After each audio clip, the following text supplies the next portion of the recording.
శ్రీ సాయినాథాయ నమః. శ్రీ సాయి సచ్చరిత్రం 34వ అధ్యాయం. ఓదీ మహిమ. డాక్టర్ మేనలుడు, డాక్టర్ పిళ్ళే, శ్యామ మరదలు, ఇరానీ బాలిక, హార్దా పెద్ద మనిషి, బొంబాయి మహిళ. ఈ అధ్యాయంలో కూడా ఊదీ మహిమ వర్ణితము.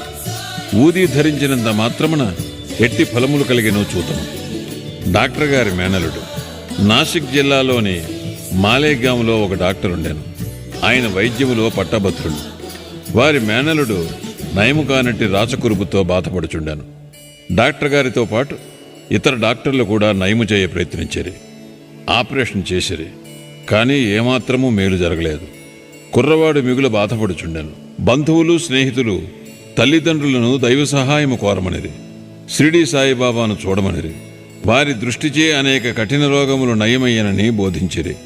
తల్లిదండ్రులు షిరిడీకి వచ్చిరి. బాబా పాదములకు సాష్టాంగ నమస్కారం చేసిరి. కుర్రవాణిని బాబా ముందుంచిరి. తమ బిడ్డను కాపాడమని అధిక వినయ గౌరవములతో వేడుకొనిరి. దయార్థ హృదయుడొక బాబా వారిని ఓదార్చి ఇట్లనెను. ఎవరైతే ఈ మసీదుకు వచ్చెదరో వారు ఎన్నడూ ఈ జన్మలో ఏ వ్యాధి చేతను బాధపడరు. కనుక హాయిగా ఉండు. కురుపుపై ఉదీని పూయుడు 1 వారము రోజులలో నయమగును. దేవుని యందు నమ్మకముంచుడు. ఇది మసీదు కాదు, ఇది ద్వారవతి. ఎవరైతే ఇందు కాలు మోపెదరో వారు ఆరోగ్యమును ఆనందమును పొందెదరు. వారి కష్టములు గట్టెక్కును. వారు కుర్రవాణిని బాబా ముందు కూర్చుండబెట్టారు. బాబా ఆ కురుపు మీద తమ చేతిని త్రిప్పాను. ప్రేమాస్పదమైన చూపులను ప్రసరింపచేశాను. రోగి సంతుష్టి చెందాను. ఊదీ రాయగా కురుపు నెమ్మదించాను. కొద్ది రోజుల పిమ్మట పూర్తిగా మానిపోయాను. తల్లిదండ్రులు కుర్రవాణితో కూడా బాబాకు కృతజ్ఞతలు తెలిపి షిరిడీ విడిచిరి. బాబా ఊదీ ప్రసాదం వల్లను వారి దయాదృష్టి వల్లను రాచకరుపు మానిపోయినందులకు వారు మిగుల సంతసించిరి.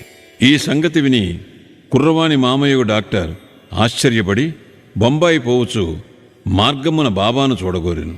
కానీ మాలేగాంలోనూ మన్మాడ్లోనూ ఎవరో బాబాకు వ్యతిరేకముగా చెప్పి అతని మనస్సును విరిచిరి. కావున అతడు షిరిడీకి పోవటం మానుకొని తిన్నగా బొంబాయి చేరెను. తనకు మిగిలియున్న సెలవులు అలీబాగులో గడపవాలననుకునేను. బొంబాయిలో 3 రాత్రుల వరుసగా ఒక కంఠధ్వని, ఇంకనూ నన్ను నమ్మవా అని వినిపించాను. వెంటనే డాక్టర్ తమ మనస్సును మార్చుకొని షిరిడీకి పోవ నిశ్చయించుకొనెను. అతడు బొంబాయిలో ఒక రోగికి అంటుజ్వరమునకు చికిత్స చేయుచుండెను. రోగికి నయము కాకుండెను. కనుక షిరిడీ ప్రయాణము వాయిదా పడుననుకొనెను. కానీ తన మనస్సులో బాబాను పరీక్షించదలిచి రోగి యొక్క వ్యాధి ఈనాడు కుదిరినచో రేపే షిరిడీకి పోయేదను అని అనుకొనెను. జరిగిన చిత్రమేమన సరిగా మనోనిశ్చయము చేసినప్పటి నుంచి జ్వరము తగ్గుటకు ప్రారంభించి త్వరలో సామాన్య ఉష్ణతకు దిగెను. డాక్టర్ తన మనోనిశ్చయము ప్రకారము షిరిడీకి వెళ్ళాను. బాబా దర్శనము చేసి వారి పాదములకు సాష్టాంగ నమస్కారమునర్చెను. బాబా అతనికి గొప్ప అనుభవమును కలుగుచేయుటచే అతడు బాబా భక్తుడయ్యను. అక్కడ 4 రోజులుండి బాబా ఊదీతోనూ ఆశీర్వచనములతోనూ ఇంటికి వచ్చాను. ఒక పక్షము రోజులలో అతనిని బీజాపూరుకు హెచ్చు జీతంపై బదిలీ చేసిరి. అతని మేనలోని రోగము ఆ డాక్టర్కు బాబా దర్శనమునకు తోడ్పడెను. అప్పటి నుంచి అతనికి బాబా యందు భక్తి కుదిరెను. డాక్టర్ పిళ్ళే. డాక్టర్ పిళ్ళే అనునాథుడు బాబాకు ప్రియభక్తుడు. అతని యందు బాబాకు మిగులు ప్రేమ. బాబా అతనిని అన్నా అని పిలుచువారు. బాబా అతనితో ప్రతి విషయమూ సంప్రదించువారు. అతనిని ఎల్లప్పుడూ చెంతనుంచుకునేవారు. ఒకప్పుడు ఈ డాక్టర్ గినియా పురుగులచే బాధపడెను. అతడు కాకాసాహెబ్ దీక్షితుతో బాధ చాలా హెచ్చుగానున్నది, నేను భరింపలేకున్నాను, దీనికంటే చావు మేలని తోచుచున్నది, గత జన్మలో చేసిన పాపమును పోగొట్టుకున్నట్టుకై నేను ఈ బాధను అనుభవించుచున్నాను.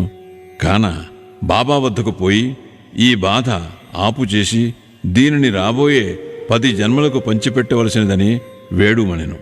దీక్షితు బాబా వద్దకు వెళ్ళి ఈ సంగతి చెప్పాను. బాబా మనస్సు కరిగాను. బాబా దీక్షితుకిట్లనెను, నిర్భయుడిగా ఉండమను. అతడేల 10 జన్మల వరకు బాధపడవలెను. 10 రోజులలో గత జన్మ పాపమును హరింపచేయగలను. నేనిక్కడుండి ఇహపర సౌఖ్యములిచ్చుటకు సిద్ధముగా ఉండా అతడేల చావును కోరవలను. అతనిని ఎవరి వీపుపైనైనను తీసుకుని రండు. అతని బాధను శాశ్వతముగా నిర్మూలించెదను. ఆ స్థితిలో డాక్టర్ను తెచ్చి బాబా కుడివైపున పకీరు బాబా ఎప్పుడూ కూర్చుండు చోట కూర్చుండబెట్టిరి. బాబా అతనికి బాలీసునిచ్చి ఇట్లనెను, ఇచ్చట నెమ్మదిగా పరుండి విశ్రాంతి తీసుకొమ్ము. అసలైన విరుగుడు ఏమనగా గత జన్మ పాపము అనుభవించి విమోచనము పొందవలను. మన కష్టసుఖములకు మన కర్మయే కారణము. వచ్చిన దానిని ఓర్చుకొనుము. అల్లాయే ఆర్చి తీర్చువాడు. వానిని ఎల్లప్పుడూ ధ్యానించుము. అతడే నీ క్షేమమును చూచును. వారి పాదములకు శరీరము, మనస్సు, ధనము, వాక్కు సమస్తము అర్పింపుము. అనగా సర్వస్వ శరణాగతి వేడుము. అటుపై వారేమి చేసేదరో చూడుము. నానాసాహెబ్ కట్టుకట్టిననియు కానీ గుణం ఇవ్వలేదనియు డాక్టర్ పిళ్ళే చెప్పాను. బాబా ఇట్లనెను, నానా తెలివి తక్కువవాడు, కట్టు విప్పుము, లేనిచో చచ్చెదవు. ఇప్పుడే ఒక కాకి వచ్చి పొడుచును, అప్పుడు నీ కురుపు నయమగును. ఈ సంభాషణ జరుగుచుండగా అబ్దుల్ వచ్చి మసీదు శుభ్రం చేసి దీపములు బాగుచేయుచుండగా అతని కాలు సరిగా పిళ్ళే కురుపు మీద హఠాత్తుగా పడెను. కాలు వాచియుండెను. దానిపై అబ్దుల్ కాలు పడగానే అందులో నుంచి 7 పురుగులు ఒక్కసారిగా బయటపడెను. బాధ భరింపరానిదిగా నుండెను. డాక్టర్ పిళ్ళే బిగ్గరగా ఏడ్వసాగాను. కొంతసేపటికి నెమ్మదించాను. అతనికి ఏడ్పు, నవ్వు ఒకటి తర్వాత ఇంకొకటి వచ్చుచుండాను. బాబా ఇట్లా నేను, చూడుడు, మన అన్న జబ్బు కుదిరి నవ్వుచున్నాడు. పిళ్ళే కాకి ఎప్పుడు వచ్చును నేను. బాబా ఇట్లని జవాబునిచ్చాను, నీవు కాకిని చూడలేదా? అది తిరిగి రాదు. అబ్దులే ఆ కాకి. ఇప్పుడు నీవు పోయి వాడాలో విశ్రాంతి కొనుము. నీవు త్వరలో బాగయ్యేదవు. ఊది పూయట వలన దానిని తినుట వలన ఏ చికిత్స పొందకయే, ఔషధమును పుచ్చుకొనకయే వ్యాధి పూర్తిగా 10 రోజులలో బాబా చెప్పిన ప్రకారము మానిపోయాను. శ్యామ మరదలు. శ్యామ తమ్ముడు బాపాచి సావుల్ విహర్ దగ్గర ఉండువాడు. ఒకనాడు అతని భార్యకు ప్లేగు తగిలిను. ఆమెకు తీవ్రమైన జ్వరము వచ్చాను. చంకలో 2 బొబ్బలు లేచాను.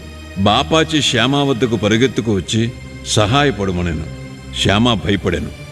కానీ యథాప్రకారము బాబా వద్దకు వెళ్ళాను. సాష్టాంగ నమస్కారము చేసి వారి సహాయము కోరాను. వ్యాధిని బాగు చేయమని ప్రార్థించాను. తన తమ్ముని ఇంటికి పోవుటకు అనుజ్ఞ ఇమ్మనెను. బాబా ఇట్లనెను, ఈ రాత్రి సమయమందు వెళ్ళవద్దు. ఊది పంపము. జ్వరమును కాని బొబ్బలను కాని లక్ష్య పెట్టనవసరము లేదు. మన తండ్రియును యజమానియు ఆ దైవమే. ఆమె వ్యాధి సులభముగా నయమగును. ఇప్పుడు వెళ్ళవద్దు. రేపటి ఉదయము వెళ్ళుము. వెంటనే తిరిగి రమ్ము. శ్యామకు బాబా ఊదియందు సంపూర్ణ విశ్వాసముండెను. బాపాచి ద్వారా దానిని పంపాను. బొబ్బలపై దానిని పూసి కొంత నీళ్లతో కలిపి త్రాగించేది. దానిని తీసుకుని వెంటనే బాగా చెమట పట్టాను. జ్వరము తగ్గాను. రోగికి మంచి నిద్ర పట్టాను. మరుసటి ఉదయము తన భార్యకు నయమగుట చూచి బాపాచి ఆశ్చర్యపడాను. జ్వరము పోయాను. బొబ్బలు మానెను. మరుసటి ఉదయము శ్యామ బాబా ఆజ్ఞ ప్రకారము వెళ్ళగా ఆమె పొయ్యి దగ్గర తేనీరు తయారు చేయుచుండట చూచి ఆశ్చర్యపడాను. తమ్ముని అడుగగా బాబా ఊది ఒక్క రాత్రిలోనే ఆ బొబ్బలను బాగు చేసెను అనెను. అప్పుడు ఉదయము వెళ్ళు, త్వరగా రమ్ము అను బాబా మాటల భావము శ్యామ తెలుసుకొనగలిగాను. టీ తీసుకుని శ్యామ తిరిగి వచ్చాను. బాబాకు నమస్కరించి ఇట్లనెను, దేవా, ఏమి నీ ఆట? మొట్టమొదట తుఫాను లేపి మాకు అశాంతి కలుగు చేసేదవు. తిరిగి దానిని శాంతింపచేసి మాకు నెమ్మది ప్రసాదింతవు.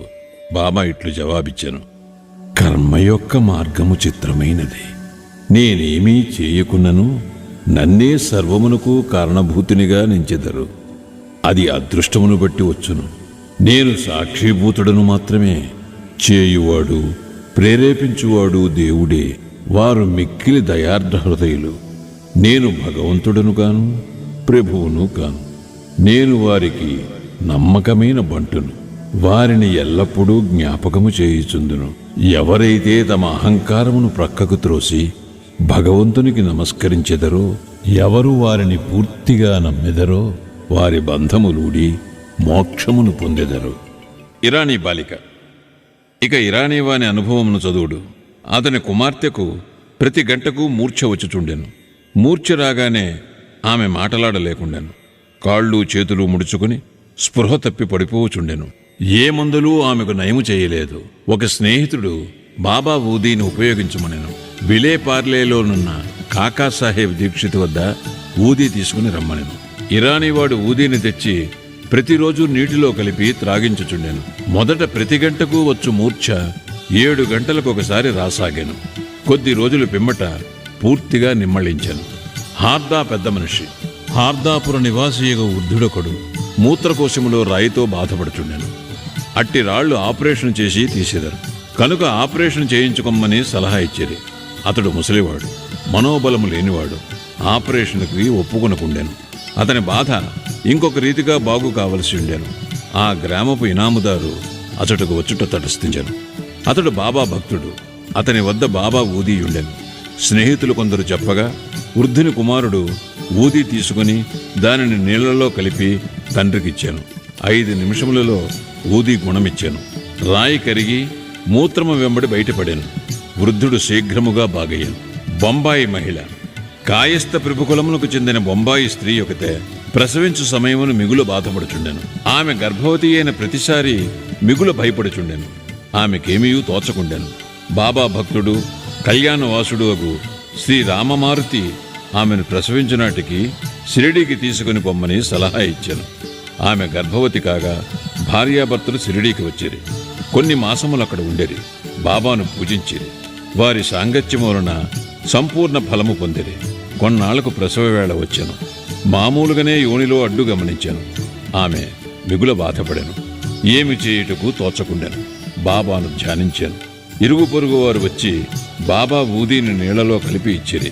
5 నిమిషములలో ఆ స్త్రీ సురక్షితముగా ఎట్టి కష్టములు లేక ప్రసవించాను. దురదృష్టముగులది చనిపోయిన బిడ్డ పుట్టి ఉండెను. కాని తల్లి ఆందోళనము బాధ తప్పాను. బాబాకు నమస్కరించి వారిని ఎల్లకాలము జ్ఞప్తి అందించుకునేది. శ్రీ సాయినాథాయ నమః. 34వ అధ్యాయము సంపూర్ణము. సద్గురు శ్రీ సాయినాథార్పణమస్తు. శుభం భవతు.